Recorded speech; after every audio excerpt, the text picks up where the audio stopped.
A very good morning to all my dear friends. I am Prashant Mavani and I warmly welcome all of you to StudyIQ. I hope you all are doing good, enjoying your cup of tea. And with this, let's have a positive start. Our greatest weakness lies in giving up. The most certain way to succeed is always to try just one more time. Said by Thomas Alva Edison, one of the most hardworking person I have ever known. Right? When I say known, of course, you know that I don't know him personally. Means I have never met him, of course.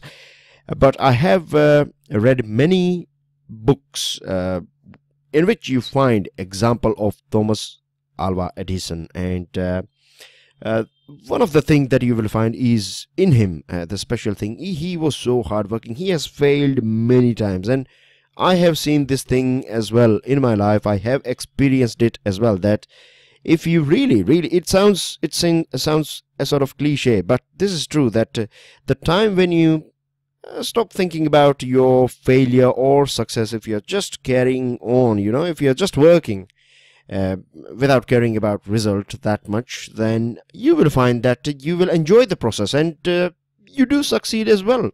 So this is the thing with this, dear friends. We have many important articles on our table today, many important articles. You have this one is about India and China. We have talked about it many a times, but I do have a couple of points for you. So we are not going into that much detail because I believe that regular students, you are well aware about India-China meeting and things like that. Now you have two articles. They are very important. This one is about a turning point in 1932. Very important article. Couple of years ago, I'm talking about 2 years ago, there was this kind of article. And what happened next year's or what happened in that year's mains examination, I spotted a question, right? I'm talking about UPSC's mains examination. There was a question directly based on that article. It was about Gandhiji and Ambedkar. Like, they both were different in their ways of doing things, but they were working for the same group of people. So explain that. It was something like that. But that article was basically direct question, and I think that you may find a direct question on this article as well. That's what I think. Then you have this India's role in ending the Korean War. Very interesting article again. Then you have this dilemmas in civil services selection. Again, a very interesting article. Protect patents. And then you have this two editorial. One is about delivering the goods. It is about GST. Good signs coming out from GST, or the good figures are coming out. And then we have this call to action. This is about air pollution. So as you can see, many articles. I have limited myself with this news items, right? You have to go through the newspapers. I have, of course, added important bits and pieces, but then again, I will reckon you guys to go through the Hindu as far as this news items are concerned. As we have many articles, I don't have that much time to go through or take you through all of them. I'm talking about news items. Of course, we are going to discuss articles in detail. If you want to download the PDF of today's lecture, then you will get it from my Facebook page or Twitter handle or our official Telegram channel, and later on from our website as well. Please don't forget to give us your like if you have learned something from today's discussion. And can I also request all of you guys to please share this lecture with your friends as well. This will help them just like it is helping you, and it will help me as well, as a sort of, getting in touch with aspirants who are as sincere and serious like you guys. With this, dear friends, StudyIQ provides pen drive and tablet courses for various different exams. If you will visit our website, that is StudyIQ.com, you will find a range of items, right? Different exams that are covered by us. And if you need any support, if you have any doubts, question or queries, you can use the chat support that is available on our portal. At the same time, you can give us a call as well on the numbers that you can see on your screen. Now, the first article is pertaining to this civil services examination. Recently, we know that results are out. I can't remember the name of toppers, but anyways, it's not about toppers. It's about this whole process of selection. Now, the good thing is that I'm not sure whether you are aware about this thing or not. I'm not sure how true this thing is as well, but I have read this thing many a times. I have heard this thing many a times as well, that out of all these competitive exams in the world, as far as this civil services are concerned, India's civil services is the toughest. A couple of years ago, it was this French civil services examination which was considered as the toughest in the world, but ours is the toughest, and it is a good thing as well, right? The more challenging it is, the more bright talent it is going to attract.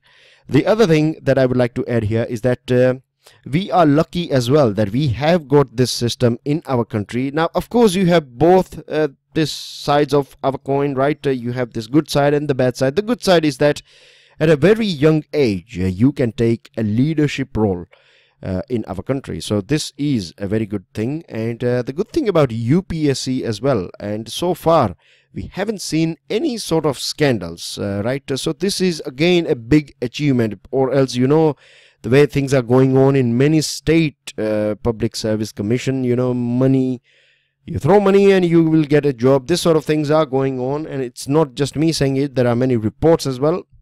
They do accept this, and it is said in this article as well, which is very right thing. So we find this sort of things. But as far as this UPSC is concerned, and as far as this civil services examination is concerned, it is, reasonably speaking, we can safely say that it is a very clean recruitment process. This year, the good news is that we have got some 120 odd you can say aspirants, or you can say this officers trainee professionals. They are from minority communities. And the other good news is that we have 240 women out of total selected candidates. We of course need more. We need if 1000 are selected, then we want 500 plus at least, right? I'm saying at least.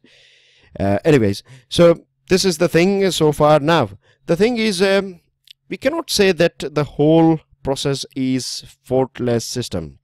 Of course, there is no corruption or other things that as we know at present, but the thing is, there are many reports as well. I'm going a bit out of this article, and we find that do we really need this aptitude paper? You know, this this paper number 2, prelims, that you have to give. Do we really need that? The second question, and this is also raised many a times, that do we really need this optional subjects as well?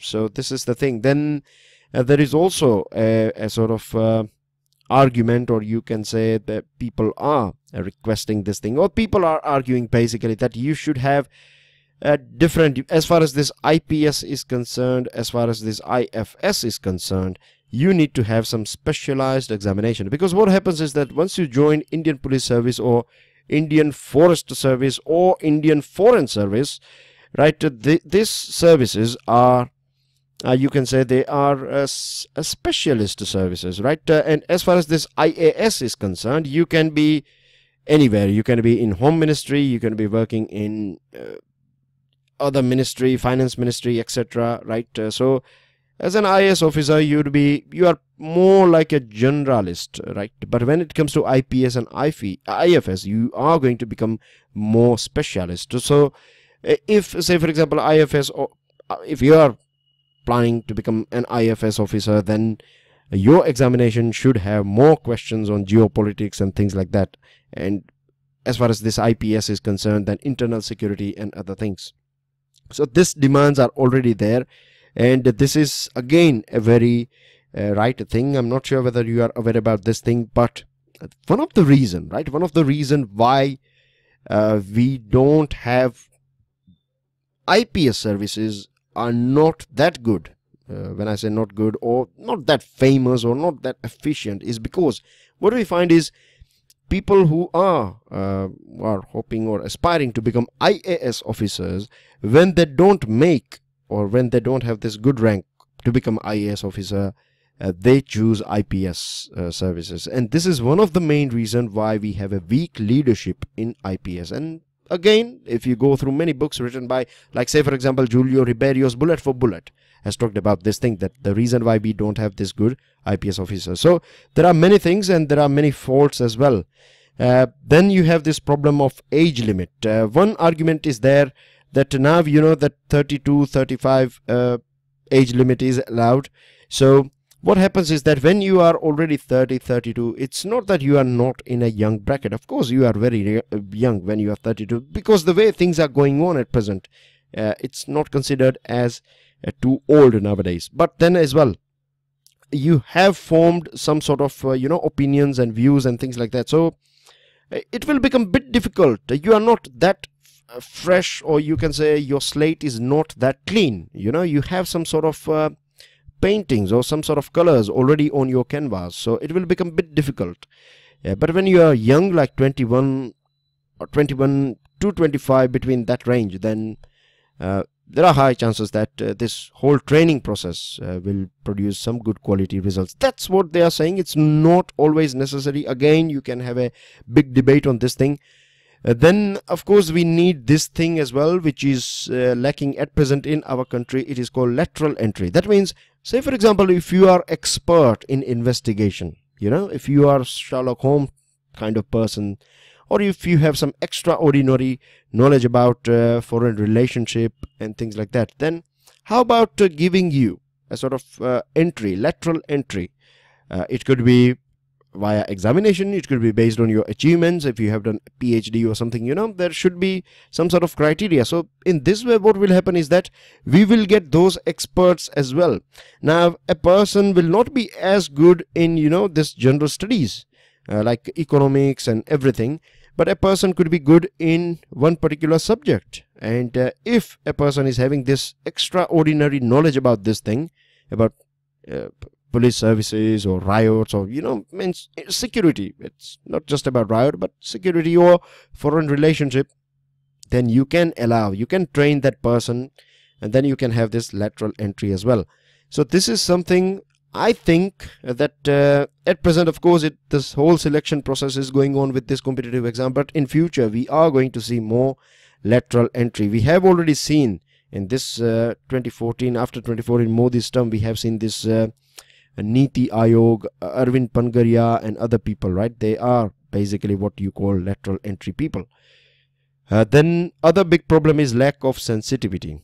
Youngsters, when they join these services, they are coming from all these different backgrounds, right? They are coming from poor background, they are coming from rural background, they are coming from they are representing or coming from OBC, SC, ST and other vulnerable groups. But when they join this service, and after a period of time, you find that, I don't know I have never figured out this thing.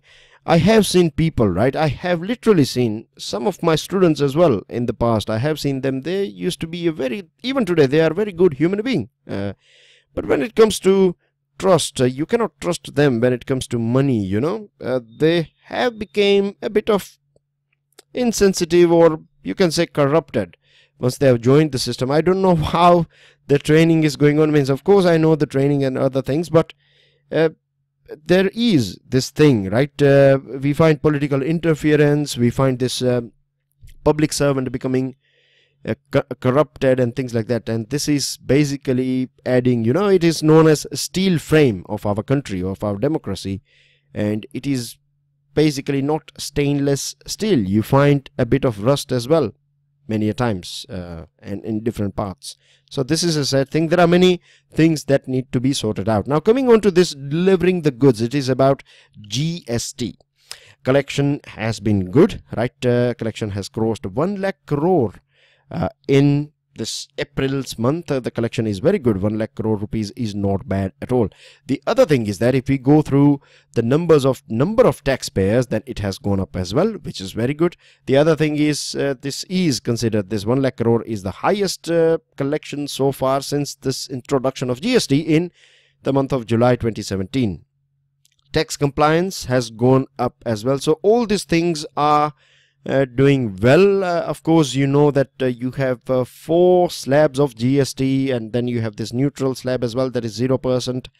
And the reason, I'm just giving you some extra detail, nothing is extra, everything is related. So basically I'll give you this 2 scenario, right? You have this scenario here. This indicates that the tax rates are higher, and then you have this scenario where the tax rates are reasonable compared to this one. The reason here is that the tax rates are higher because only few people are paying it, right? You have this small amount of people paying tax. And here the tax rate is reasonable because you have the tax base is quite wide, and this is something that we are trying to achieve. At present, you know, you have this 28% slab as well. If you go through other countries in which they have this GST system, which is quite mature GST system, you will find they have just one tax rate only. The reason they are able to do this thing is because their tax base is quite wide. You know, in our country we have this very bad culture, and this is changing. If it's not changing, or this change is not taking place by the people, or if people, like we have many people in our country, it is a culture, you know, if you can dodge tax, then you are considered, or this is considered a smart move. You know, people say that yes, people means they don't feel ashamed as well, right? It is a part of business culture. It is part of thing that people are not afraid. You can manage tax, don't get me wrong here. If you are managing tax, then that is not wrong, and you should manage as well. But not paying any sort of tax at all, or evading tax, is something that is not good for the society, and this is something that we are having or facing as a culture in our system. Anyways, so what we can do about it? We have to come out with all these systems that will make this evasion as minimum as possible, if not completely. If we cannot completely eliminate it, at least we can make it as minimum as possible, and later on we can work for 100%. 100%, you can say this that assurity that no one can duck or dodge tax. Now, average monthly collection has gone up as well. It used to be 89,000, somewhere around that, and now it is 91,000 plus, and 91,000 crore plus, right? 91,000 crore is basically a break-even point. When I say break-even point, basically for central government, they have to achieve at least this much, or else it's going to be big loss. Government has also introduced this e-way bill, and now government is also going to start this tax credit, means comparing or matching this tax credits that are claimed by the people and this input from supplier. So more people will come under this tax net. Everything is so far so good. Moving on to another item. This is about call to action. When it comes to caste, we are ready to fight with each other. When it comes to religion, we are ready to fight with each other. When it comes to language, we are again ready to fight with each other. But we hardly find people protesting for or against air pollution. We hardly find people protesting against. Of course we do have, but it's not that big, and it's not that, you know, energetic. So this indicates that still things are, that awareness is lacking in our society.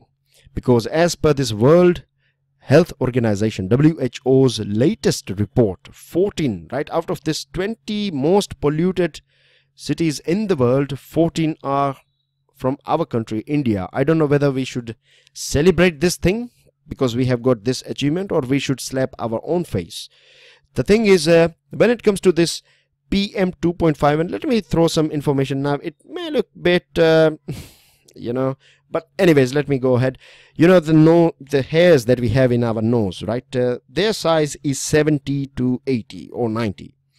But when it comes to this particulate matter, its size is 2.5. So what happens, or why this particulate matter 2.5 is dangerous, is because it can easily bypass this protective system that we have, and it can enter our lungs, and from there this whole cancer and other sort of lung disease takes place, right? So this tiny little particles are the most dangerous one, because it can easily bypass, and many times wearing masks as well will not help that much. Many people are dying, right?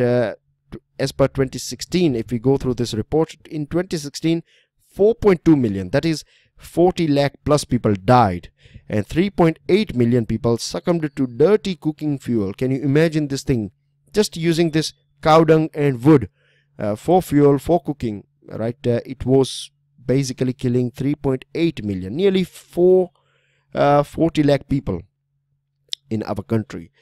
So we have got this Ujjwala Yojana. It is providing this gas connection to BPL, right, free gas connection, and 37 million women have benefited out of it, which is a very good. It's not just women, it's about their family as well, which is a very, very good thing. Now the thing is air quality, right, when it comes to Delhi used to be number 1. Now Delhi is not number 1. You have Kanpur, Faridabad and other cities. The sad thing is that even today we don't have proper air quality monitoring system in all these cities, right? We have in Delhi, but we have a couple of them in Delhi, bit extra monitoring system, but again they are not you can say best in the world. As far as best in the world is concerned, European Union, they use very good air quality monitoring system, and we need to bring this sort of things. If we don't have proper data, right, if we don't have bricks, how we, without clay, how we are going to make bricks, and without bricks, how we are going to make a palace? So simple is that we need proper technologies. We need to create awareness. Our fuel should be, or this whole engines or other things that we are using should be efficient enough so that we have minimum carbon dioxide or other gases coming out. More green cover, looking after our, these are all common sense things that I'm talking about. So these are the things that we need. We need proper technology, satellite system and other things. Only then we would be able to do something about it. One more thing that I would like to say here is that, of course, we are in a developing phase, so we are going to see a bit higher pollution. But once we are developed, right, things will change. But we cannot wait and watch for that time, and we cannot watch all these things that are going on. We have to take steps, and government is of course responsible for enforcement, and people should again take active part in it. You have this picture that you find in today's The Hindu newspaper's news item, so I thought let me club this picture here. This will help you with this article. With this, dear friends, we reach here to ending this Korean War, India's role in ending this Korean War. You have this British historian named Robert Barnes, and he has highlighted how Nehru and all those people who helped Nehru craft this and execute this peace campaign, how successful they were and how brilliant they were. Now we know that this is Korean Peninsula. It is in news because we know this North Korean, South Korean leaders, they had a meeting with each other in South Korea. And things it looks unbelievable to, if you ask me, right? But anyways, in early 50s, I'm talking about 51 to 53, they had this Korean War, and I have said this thing again. What they have at present is a truce, right? Truce basically means the war is officially, it's still going on, right? You need to sign some documents to end the war. So the end thing is not signed yet. And this truce, India played a very important role in making sure that this war comes to an end, and they have this, at least a truce, or this blood gore is stopped. Now, during this war, you had this USA, USSR, China. These all countries were directly involved in this Korean War. Now, if we go back in 50s and during that period of time, we find that we had this B.N. Rao, who was India's permanent representative to United Nations. And dear friends, with this thing, you can also, I would like to add here, this is, you can say, your peak as a civil servant. Many times what happens is, our vision, when we are young, our vision is more about that I will be IAS officer, people in my village will respect me. These are all things that are necessary. It may sound strange, right? People say that you have to give up all these things. Yes, you have, but it will drop. It's not something that you have to give up. Once you will realize that all these things are stones, then you will drop all these things. But before that, you have to hold these stones, right? Then only you will know whether this is diamond or stone. Anyways, life will train you what is good and what is bad, and what is something that is precious and something that is not. Anyways, so these are all good things, because the most important thing, one of the most basic need, at core, we all seek fame, we all seek recognition. So if you are preparing for civil services or for any other exam, so that you get a sort of recognition, then you are doing nothing wrong at all. Trust me, you are doing nothing wrong. Now, the thing is, once you achieve this thing, are you ready for another big mountain? And what is going to be your Mount Everest? Every civil servant, right, for them, this sort of things are their Mount Everest. B.N. Rao, who was India's permanent representative to United Nations. And then you have this Indian ambassador to China at that point of time, K.M. Panikkar. All these people played a very important role in connecting all these dots. Then you have this V.K. Krishna Menon. This person here he was very close to Nehru. He was his special envoy as well, and he played a very important role in non-aligned movement too. You won't find this sort of details in this article, but I have gone through a couple of books in the past, and I know he is very famous bureaucrat, V.K. Krishna Menon. He was in Indonesia as well when this NAM meeting was going on. The first NAM meeting took place and things like that. So India played a very important role because India was the chair of this Neutral Nations Repartition Commission, NNRC. And at that point of time, India provided refuge to some 1,000 soldiers as well. Not 1,000, but 100 plus some people who were not sure whether they will be in North Korea or South Korea or some other country. So Nehru provided, or India provided them a sort of, shelter that you can come and stay in India until once final decision comes out, then you can go wherever you like, but till then you can stay in India as our guest. And this has created a good relationship between all these people. There is a connect between North Korea, South Korea and India. Because India was chair, and at that point of time India took a very fair decision. India has always argued during this time as well that things should be sorted out. This war should end. At that point of time we were looking for this non-aligned movement as well, because of the world was bipolar. So this is the role of India in this at this point of time. Then we have this protect pattern. You have this Bolga 2. I'm sure this is not a new topic. You have heard about and read about this sort of things. Now recently Delhi High Court verdict is out, and this verdict basically says that this company cannot claim, or this breeding that is done is a natural thing. It's not something that is man-made, so you cannot have patent on it. Anyways, what we need is, I'm not going against, or I'm not saying this is wrong said by this. This article is arguing that the High Court is not completely correct, but we have to protect patents, right? If we don't protect, if we don't allow companies to, if we don't reward innovation, then this is going to be detrimental. Now you have this thing called donor seed. This is the most important thing that you find in this article. How it works, you have two steps, right? First you modify this CRY2AB gene, and then you insert this modified gene into cotton seed, and this will make them pest resistant. So keep this thing in mind. Now we have this turning point in 1932. Now at that point of time, the whole nation, you can say generally speaking, or this whole Muslim elite thing was going, or the main thing was this sense of deep insecurity, because back in 1920s this thing was realized. We were sure that one day, sooner or later, British are going to leave India, so we are going to have a free country. So who is going to rule the country at that point of time? Roughly, I'm giving you a rough idea so that you can understand the things that used to take place at that point of time. Now, you had this Muslim elites, and they had this sense of deep insecurity. They were saying basically that, and this was something right as well. This, if you see this Congress or Hindu society, then you find that at that point of time it was dominated by upper caste Hindu elite at that point of time.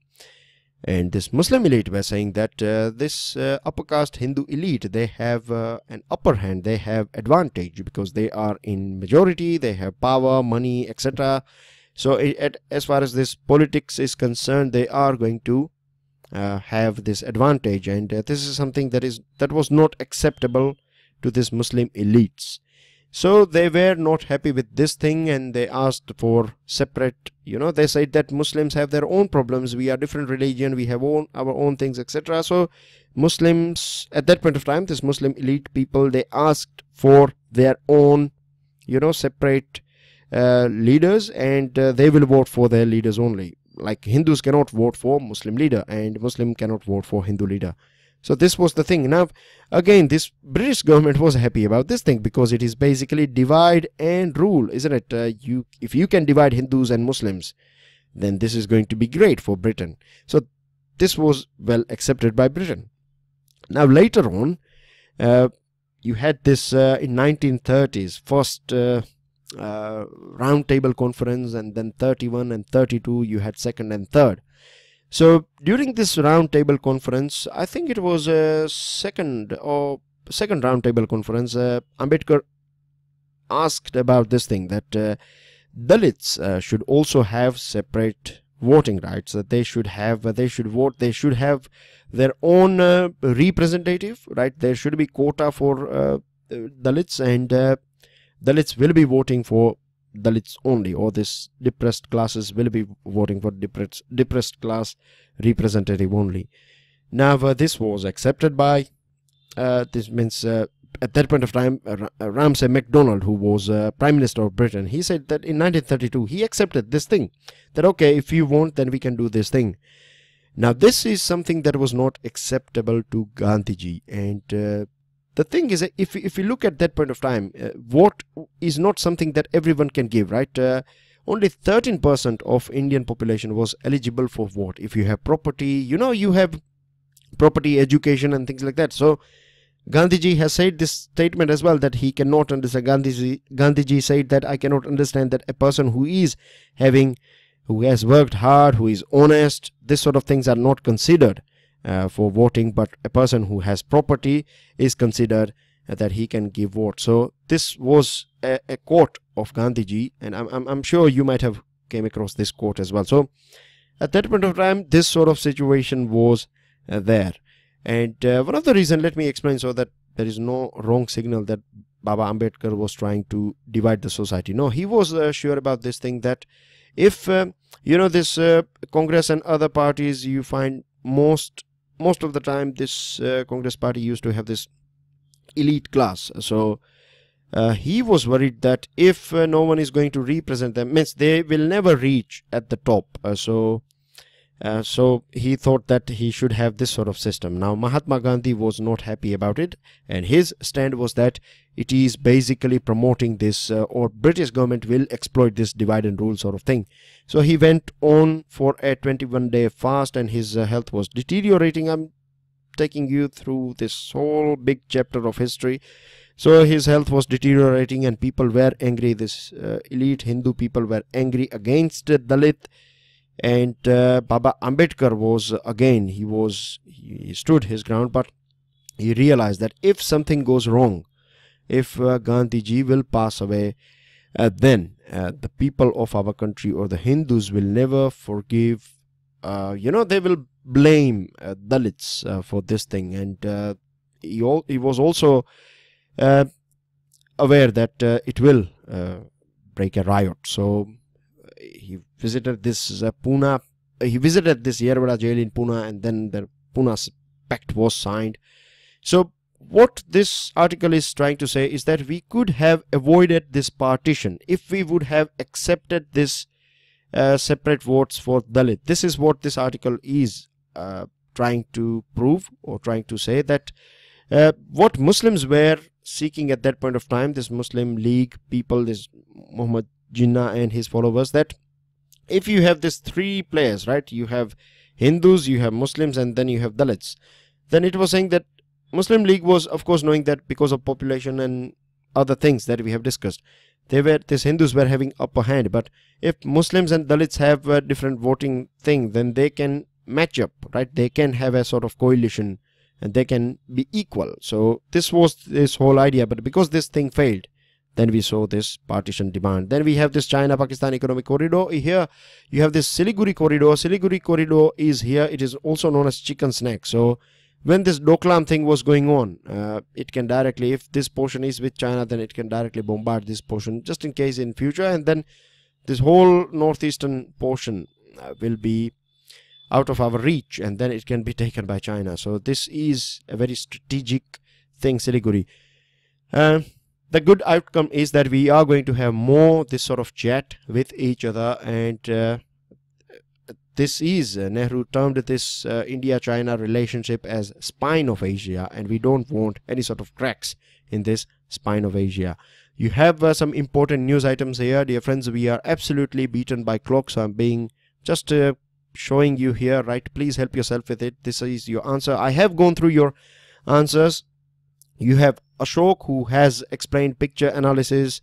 Ashok has also posted his answer on LPA and Indian Ocean Dipole. You have Arun Kumar again on all these questions. You have Suman Muhal, you have Dilip Chintapali, Ruchi Mangal, and then you have Incognito IAS aspirant. These are the people who have posted their comments, their answers, and I have gone through them. Thank you very much. Your answers are very encouraging. I have got some questions for you guys, and that's everything in today's discussion. Thank you very much.